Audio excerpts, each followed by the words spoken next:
দিয়েছে যে কমিটিতে আমি আছি।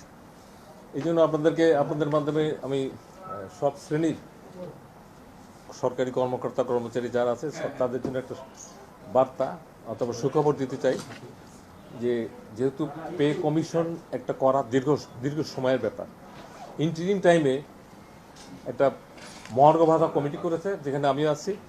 আমরা সামনের সপ্তাহে প্রথম মিটিং করব এবং ওখানে একটা স্ট্র্যাটেজি কৌশল অথবা কীভাবে আপার লিমিট লোয়ার লিমিট ঠিক করে অফিসার স্টাফ স্ল্যাব ঠিক করে ইনক্লুডিং পেনশনার, এবার যাতে পে স্কেল এই মহার্ঘ ভাতার সুবিধা পেনশনাররাও পায় সে ব্যাপারে সরকার একমত। তো সরকারের হয়ে যেহেতু আপনারা জানেন, আমার আগে সচিব মহোদয় এখানে এসেছিলেন, ওনার নামও আছে এখানে। তো এইটা খুবই একটা আমি মনে করি সময় উপযোগী, যেহেতু ইমিডিয়েট যাতে দেওয়া যায় এবং আমাদের থাকবে কি বলবো যে চেষ্টা থাকবে শর্টেস্ট পসিবল টাইমে সরকারকে সাজেশন দেওয়া, সরকার সাজেশন দিলে ইমপ্লিমেন্ট করবে এবং এটা যত তাড়াতাড়ি যায় তত ভাঙ্গ। এটা হলো একটা বিষয়। এটা হলো মহার্ঘ ভাতা কি সরকার দেওয়ার সিদ্ধান্ত নিয়েছে যে কর্মকর্তা কর্মচারী? অবশ্যই মহার্ঘ ভাতা দেওয়া হবে দেখেই তো কমিটি করেছে,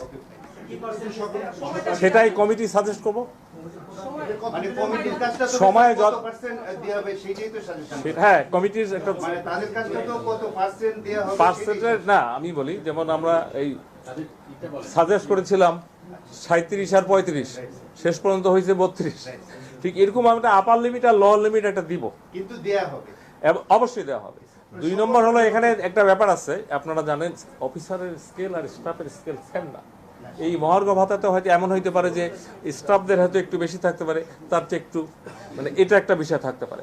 আর হলো আগে কখনো এটা ছিল কিনা, এবার আমরা ডিসাইডেড পেনশনাররা যেন বেনিফিট পায়, কারণ পেনশনাররা এমনি যখন যায় চিকিৎসা এইটা সেটা টাকা পয়সা ভাড়া, পেনশনারদের বেশি দরকার। একটা লোক চাকরিতে থাকলেও একটা পার্ট টাইম এটা সেটা অনেক কিছু করতে পারে, কিন্তু পেনশনারদের এমনি সে অসুস্থ, বৃদ্ধ, বয়স দায় দেয় না, আর একটা লোক তার মেডিসিন কস্ট প্রতি মাসে অনেক বেশি লাগে। এটা আপনি আমি এই রিলেটেড হলে বলেন। জি জি, এটা সরকারি বলতে একেবারে পিয়ন থেকে হাইয়েস্ট লেভেল ক্যাবিনেট সেক্রেটারি পর্যন্ত তো আছে, সবাই পাবে। তবে এটার স্ল্যাব দুইটা হইতে পারে, একটা হলো অফিসারদের জন্য একটু কম আর স্টাফদের জন্য একটু বেশি, যাতে ব্যালেন্সিং হয়।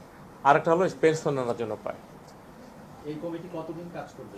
এই কমিটি মনে করেন আমরা যদি সামনের সপ্তাহে ফার্স্ট বসি, 2-3টা বেশি মিটিং লাগবে না, নট মোর দ্যান 2-3। এটা দীর্ঘ সূত্রতার বিষয় না, সময় দেয়নি, সময় আমরা কমে আনবো, সময় কমে এটা দিতে চাই। এই আমি সেকেন্ড পার্সন।